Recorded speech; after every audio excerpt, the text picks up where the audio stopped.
under God, indivisible, with liberty and justice for all.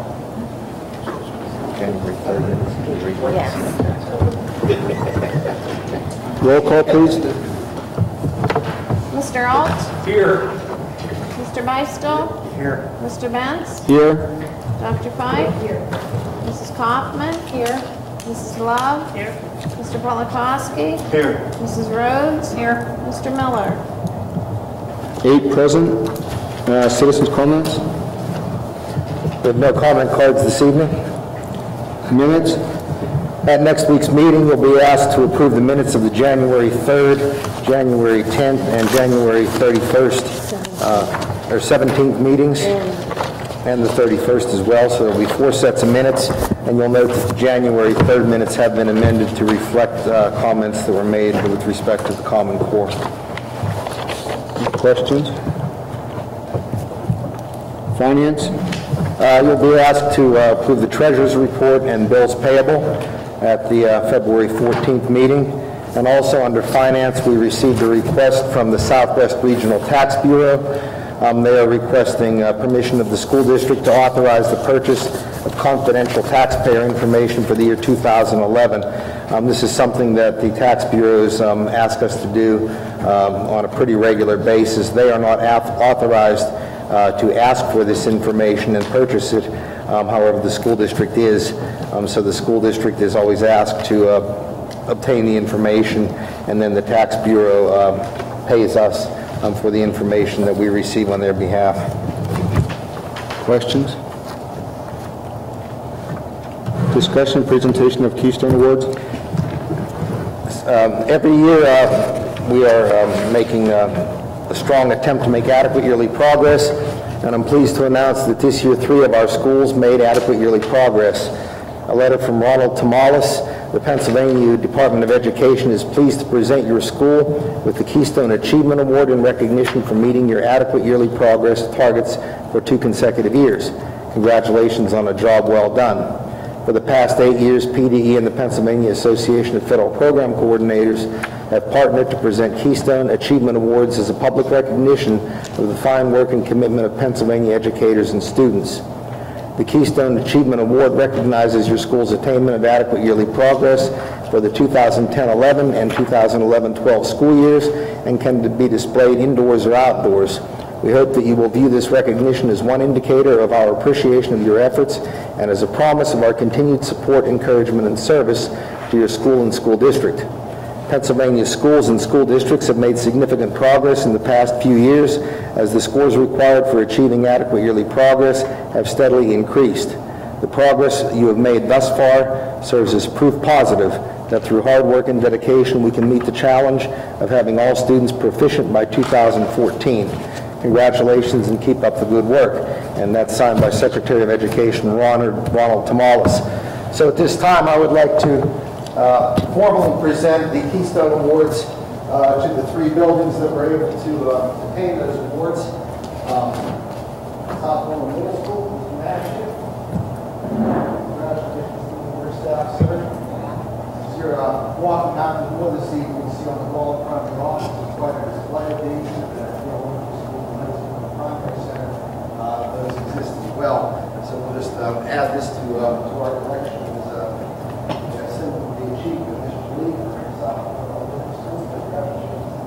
Students.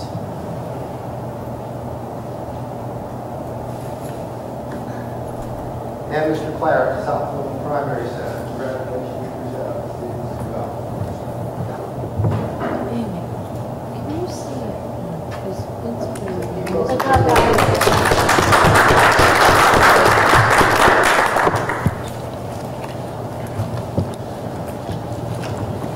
Old business, revised policy 123.1. 123.1 is interscholastic athletics. We posted this policy last month, and we would ask that you vote on it this month. That has to do with the fact that administration, rather than the athletic committee as a whole, will conduct pre- and post-season conferences with the coaches. Questions? Revised Policy 707. Revised Policy 707, there was interest in making groups such as the parent-teacher organizations a little bit less financially responsible when they're using our school facilities for the benefit of the entire student body. So we proposed a revision to that policy by making them a separate group of their own where their charges will be significantly less. We discussed that last month before it was posted, so we will also ask you to approve that revision. Questions? New business, nomination for WIU Board of Directors. Every 3 years we need to elect one of our board members to sit on the Westmoreland Intermediate Unit Board. For the past 3 years, Dr. Fike has done that for us. So it will be necessary to elect board members. It says for a term commencing April 6, 2013 and ending April 5th, 2016 on the front of the letter. But the fact of the matter is ours is July 1st, 2013 to June 30th, 2016. So we would ask that you consider a board member to sit on the IU board as well. Discussion? You want to keep it, Catherine? Yes, I'm willing to do it. I talked with the IU. Everybody who's up for a new seat on the board is up for re-election. And they said that this happens very often because their sequence is not in line with ours. Right. So they said you can appoint whoever you want. If things change, they just change them. You come back and do another one. But it's a common issue about the scheduling. So it's not a problem. Whoever. Do we need to nominate tonight? No, we'll make the official nomination at the voting meeting. Any more discussion? Anybody else interested, I guess, or?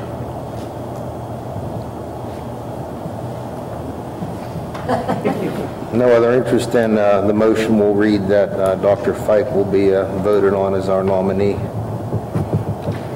Closing of the administration building. We had a committee meeting of the Committee of the Whole for the Buildings and Grounds Committee back on January the 17th, and we presented a plan to you to close the administration building and disperse the functions of that building throughout the district.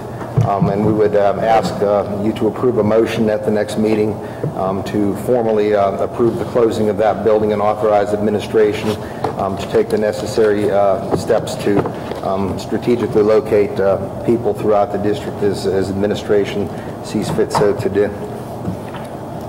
Question? Two things. Were you going to go ahead and advertise the building? I think we need to agree whether we're going to sell it because it's my understanding you still have to maintain insurance on empty buildings. So you're adding to the expense. I mean, we can do it for a while, but I don't think anybody wants that building to sit there forever and keep paying insurance. Right. We should consider what action the board wants to take in terms of the disposition of that building. And secondly, Jeff, there are supplies in the bottom of that building. What's going to happen to them? The school-type supplies will be dispersed to the buildings that they would normally go to. There will be storage areas available for supplies that are used by administration. Most of the supplies that are in the building right now are toilet tissue, and there's room at the maintenance building and in the buildings for that as well. Yeah, that'll be dispersed into various paper rooms throughout the building, and So we should order less. well, actually, by June or July, there's not much left. Oh, okay. Yeah. I've always seen it. Yeah. Thank you. I have a question. Is the procedure for this a lengthy procedure like it is closing the school, like we did when we were off still, like we had to have hearings and all that stuff? I'll defer to Mr. Patonic, but I don't think so. No. Do you want to expand on the timeline or procedure for that, or for the new board members? Actually, I probably need to do that at the next meeting. I didn't review the statute on that point. I was trying to do it while you were talking. But, I mean, you do have some options as to how you want to go about selling it. whether or not to have a realtor involved, that sort of thing. So I'll give you a summary of that at the next meeting if I could. But there's no public hearings and all that stuff like that? It's not the Taj Mahal Act. We don't have to comply with that, no. We would get an appraisal of it soon. Yeah, my plan at this juncture is to vote to close it and then move forward from there. We spoke with our insurance people yesterday on another matter and just kind of mentioned to them that we might be doing this, and they said that when that happens to notify them that we will be using it instead of as an office, as a storage facility. And they said store a few things in there so that it's not considered a vacant building. And then while we're using it as a storage facility, you know, we can also be in the process of disposing of it however we see fit. But I thought for this point in time, let's get the motion to close it, and then that'll give us authorization to move ahead and explore some recommendations in terms of how to dispose of We it. need to talk about it. Absolutely.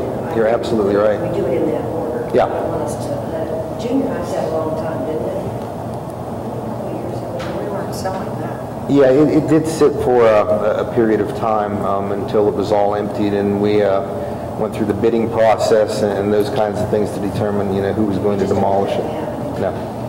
I don't recall how long it actually sat there. But You can have a public auction, you can have sealed bids, you can have a private sale, but if you do a private sale, it's subject to common police court approval. And I will give you more details at the next meeting. Any more comments or questions? Authorized W joint purchasing?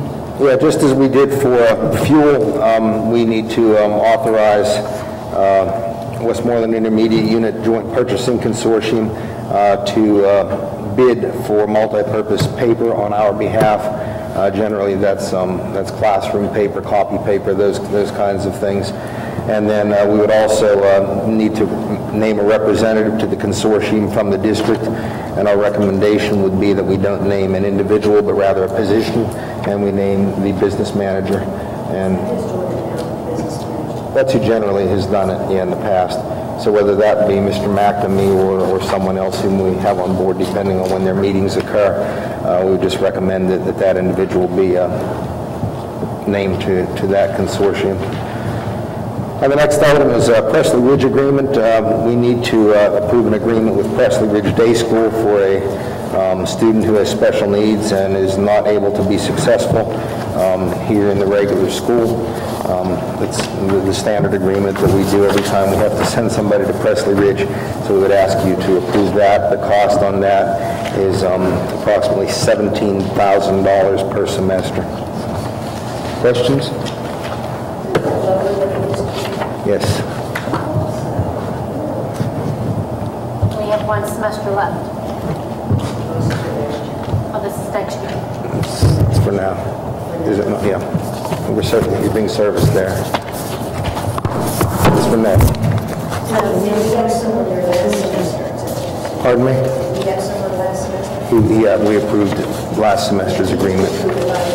Right. So this isn't somebody else, it's the same student. Correct. Any more new business? Yeah, I received a request today, and I believe it's on your desk in front of you there as well, from Jamie Gore. You might remember a few weeks back we approved some students to go to district band. Some of the students who attended district band qualified for regional band. So we're seeking permission for the students and Mrs. Gore to stay 2 nights during the Regional Band Festival. Those students are Stephanie Firestone, Elena Kaufman, and Taylor Gephardt. 2 of the girls earned a first place ranking, and the other student earned a very close second place spot. So we're one of the few schools to have multiple students advance, especially all holding such high ranking. So we're obviously very proud of those students. That trip will occur on March 7th. It'll begin on March 7th. I'll go to Mercer High School, and there is lodging arranged through the high school at a flat rate for them, so we would need to provide lodging for the students and for Mrs. Gore. Questions?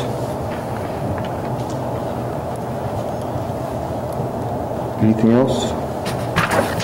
Yeah, the only thing I have under discussion for public consumption, and this is something I've announced before because it's happened before, but again, this year our food service director, Mrs. Huggins, has been named an affiliate professor at Seton Hill University. Mrs. Huggins accepts interns through the university and teaches them well. So we're proud that she is, in addition to working with us, has the honorary title of affiliate professor at Seton Hill University. So Lynn, congratulations to you again. Citizens' comments? Need a motion to adjourn to executive session? Can I talk about something before we adjourn? Go ahead. Have any of you been watching the legislative hearings on the Keystone exams that are being held in Harrisburg? I think they were held yesterday. I'm pretty sure it was yesterday. And what it was is that Carolyn Dumaresque and a man who comes and sits with her is meeting with, I'm going to say about 20 legislators. There are probably like 3 rows of 6 or 7, 3 rows of legislators. And there's a great deal of discussion. First, she starts out by describing the Keystone exams, and then each representative was able to interview her. And I have to tell you guys, it was devastating. There was not a single legislator there who approved of the Keystone exams, not one. They were upset about the PSSAs. They feel that our curriculum has become constricted, but they feel that the Keystone exams are almost a punishment to a kid. They believe that when a teacher teaches a course and gives them a grade, that should say whether or not that child has met the criterion and the knowledge based in that. They question the fact, they talked a lot about this thing called literature. And a number of them said, you know, that's a big, broad term. What do you mean by literature? She had no answers. But one thing that did happen is she said that it doesn't follow the traditions of literature that we have been taught, the classics, that kind of thing. But Tim, maybe you can answer this question. She said that while the Keystone exams have been approved by the federal government, Pennsylvania has been holding off because they want to change the scores for proficiency and advanced. They changed them up or down, Tim. Which one is it? She didn't say. She did not say which way the scores, they wanted to change the scores. I don't understand. That's not something that we've heard about at this point. Okay, I just wondered because she said they got the approval, you know, from the No Child Left Behind thing, they got the approval, but Pennsylvania has not made this commitment yet because they want to change the scores that determine whether you're proficient or advanced. She did not say which direction. But anyhow, it's far from a done deal. I mean, we're taking them, and I guess we're getting our scores pretty soon, right, on the algebra? Yeah. They said in February we're getting them. But March. There's a lot of distress about them. And they are concerned that these turn into what they call high-stakes exams where the kid could get to the end and really get in trouble, you know, with the testing. But I found out something yesterday. Did you know that if a parent has a religious objection to the Keystone exams, they simply sign a paper and the child does not have to take them? Mm-hmm. Yeah, PSSA has been that way right along. Well, they do have to do some sort of a project, but they don't have to take the exams, is what she said. Mm-hmm. So they're going to do, but nobody's defined the project either. But I was surprised. It was a kind of a lengthy thing, and they actually rescheduled a second session because there's a lot of legislative opposition to the Keystone exams and what is happening. And very few answers, lots of questions and no answers. And I just wanted to talk about that just briefly because it is a very powerful thing that impacts our students. Thank you. Anything else? Thank you. Need a motion to adjourn? Motion by Mrs. Rhodes, second. Second. All those in favor say aye. Aye. Personnel and litigation? Personnel and litigation?